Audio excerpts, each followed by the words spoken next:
আমি আগে মেলা স্ট্র্যাটেজি গুলো কয়ে দিছি জামাত এনসিপি রে কয়টা নিচে আপনারাই জানেন। আমি একটা এক্সাম্পল দিই। আমি কইছিলাম পাড়ায় মহল্লায় চাঁদাবাজি প্রতিরোধ কমিটি তৈরি করতে। এটা করলে বিএনপির বাইরে সব শক্তিকে পাড়া মহল্লা লেভেলে অর্গানাইজ করে ফেলা যেত, তাদের একটা পলিটিক্যাল কাজ দেওয়া যেত, যেটা সামাজিকভাবে গুরুত্বপূর্ণ, রাজনৈতিকভাবেও গুরুত্বপূর্ণ।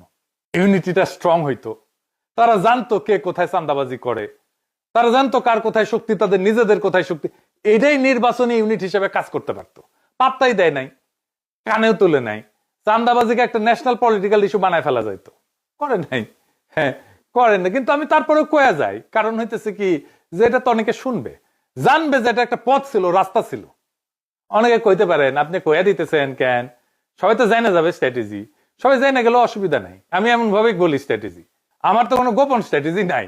আমি তো কোনো দল করি না যে দলের ফোরামে যায় কইব। আর এইভাবে বলা ছাড়া চাই জন্য আমার কোনো উপায়ও নাই। আর যে কৌশলে বলবো তা চাইলেও প্রতিপক্ষ ব্যবহার করতে পারবে না। মানে আমি যদি বলি আমি একটা ম্যান্ডোলিন বেজে ভোট চামু, এটা সবাই পারবি? হ্যাঁ, পারবি না।